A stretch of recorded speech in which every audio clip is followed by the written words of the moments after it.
Welcome. Today we are looking at sole proprietorship. This is a key topic in your commerce exams for SS1. Pay close attention. Let us begin. First, let me explain the meaning of sole proprietorship.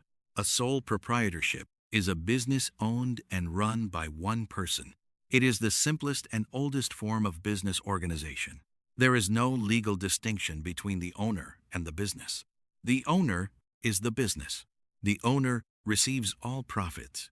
The owner bears all losses. The owner is personally liable for all debts.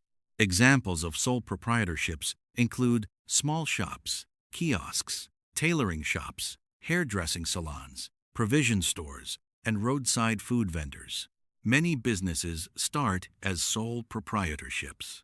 As they grow, they may change to other forms like partnership or company. But the sole proprietorship remains the most common form of business in many countries, especially in developing economies. Now let me explain the features of sole proprietorship. Sole proprietorship has several distinct features. First, single ownership. One person owns the business. There are no partners or shareholders. The owner provides the capital. The owner takes all decisions. Second, no separate legal entity. The business and the owner are the same in the eyes of the law. The owner can sue and be sued in their own name. The business cannot sue or be sued separately. Third, unlimited liability. The owner is personally responsible for all debts of the business. If the business fails, creditors can take the owner's personal assets. This includes savings, car, house, and other property. This is the biggest risk of sole proprietorship. Fourth, sole management and control. The owner manages the business alone. They make all decisions. They do not need to consult anyone. This allows for quick decision-making. Fifth, sole entitlement to profit. The owner keeps all the profit. They do not have to share with partners or shareholders. This is a strong motivation. Sixth, limited capital. Sole proprietors usually have limited capital. They can only invest what they have, or can borrow. This limits the size of the business. Seventh, personal touch. The owner often works directly with customers. They know their customers personally. This builds customer loyalty. Eighth, easy formation. No legal formalities are required. Anyone can start a sole proprietorship. You do not need to register a company. You do not need a memorandum of association. You just start trading. Now let me explain the advantages of sole proprietorship. Sole proprietorship has many advantages. First, easy to form. There are no legal formalities. You do not need to register with any government agency. You simply start the business. This makes it accessible to almost anyone. Second, low startup cost. You do not need a lot of money to start. You can start small and grow gradually. Third, quick decision-making. The owner makes all decisions alone. There is no need to consult partners or hold meetings. Decisions can be made immediately. This allows the business to respond quickly to opportunities and threats.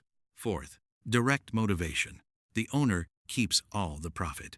This gives a strong incentive to work hard and manage well. The owner directly benefits from their efforts. Fifth, personal relationship with customers. The owner works directly with customers. They know them by name. They understand their needs. This builds loyalty and repeat business. Sixth, privacy. Sole proprietors do not have to publish their accounts. Their financial information remains private. Partnerships and companies must often publish accounts. Seventh, flexibility. The owner can change the business easily. They can change products, prices, or hours of operation without permission.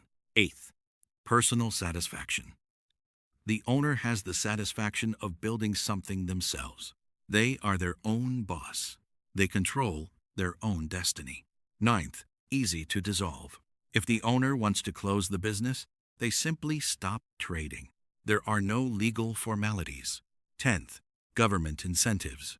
Many governments support small businesses with tax breaks, grants, and training programs. Now let me explain the disadvantages of sole proprietorship. Sole proprietorship also has several disadvantages. First, unlimited liability. This is the biggest disadvantage. The owner is personally responsible for all debts. If the business fails, creditors can take the owner's personal assets. This includes savings, car, house, and even future earnings. Many people have lost everything because of business failure. Second, limited capital. Sole proprietors usually have limited capital. Banks are often reluctant to lend to sole proprietors. This limits the growth of the business. The owner can only invest what they have. Third, limited skills. One person cannot be good at everything. The owner may be good at selling, but bad at accounting, or good at production, but bad at marketing. There is no one to complement their skills. Fourth, heavy workload. The owner does everything. They manage, sell, buy, keep records, and clean. This can be exhausting. The owner may work long hours with no breaks. Fifth, unlimited liability is a continuous risk. Even when the business is successful, the owner is still personally liable. One bad decision or one lawsuit could ruin everything. Sixth, difficulty in attracting talented employees. Talented people prefer to work for larger businesses with better pay and benefits. Sole proprietorships often cannot compete. Seventh, lack of continuity. The business ends when the owner dies or retires. There is no separate legal entity to continue. The business may have to close or be sold. Eighth, limited growth potential. Because of limited capital and limited skills, most sole proprietorships remain small. They cannot grow into large enterprises. Now let me explain the sources of capital for sole proprietorship. Sole proprietors raise capital from several sources. Personal savings are the most common source. The owner invests their own money.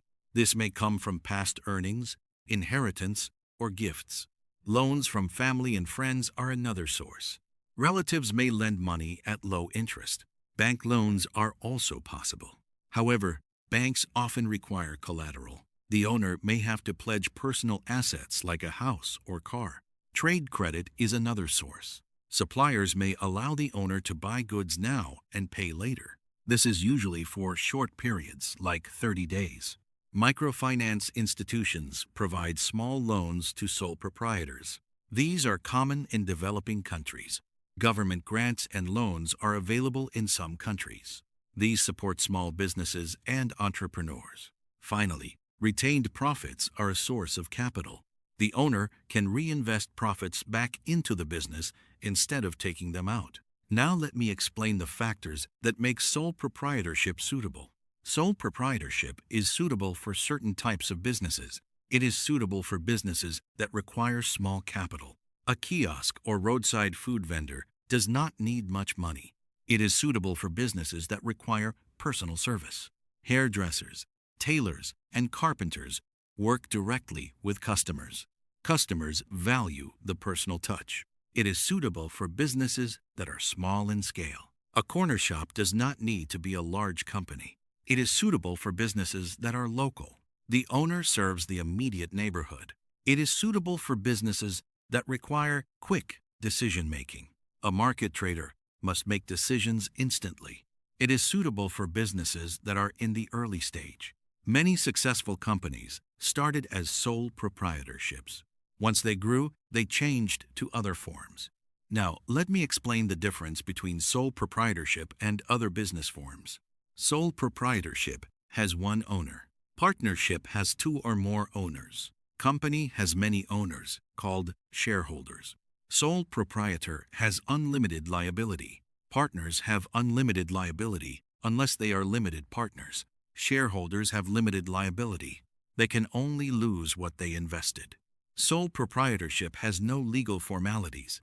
Partnership requires a partnership agreement. Company requires registration with government agencies. Sole proprietorship has limited capital. Partnership can raise more capital from partners. Company can raise large capital by selling shares. Sole proprietorship ends when the owner dies. Partnership may continue or dissolve. Company continues forever. It has perpetual succession. A common exam question asks you to define sole proprietorship and state its features. Here is a sample answer.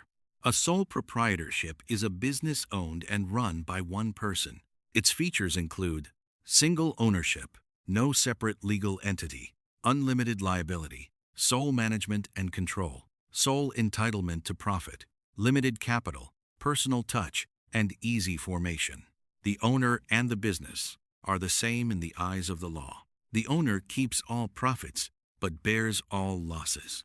Another exam question asks you to discuss the advantages of sole proprietorship. Here is your answer. The advantages include easy formation, low startup cost, quick decision-making, direct motivation, personal relationship with customers, privacy, flexibility, personal satisfaction, easy dissolution, and government incentives. Sole proprietorship is accessible to almost anyone. The owner has complete control and keeps all profits. Another exam question asks you to explain the disadvantages of sole proprietorship. Here is your answer.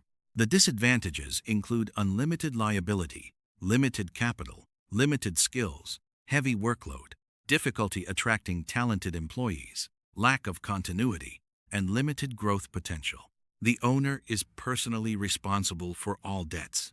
Creditors can take personal assets if the business fails. This is the biggest risk. Let me give you a quick summary.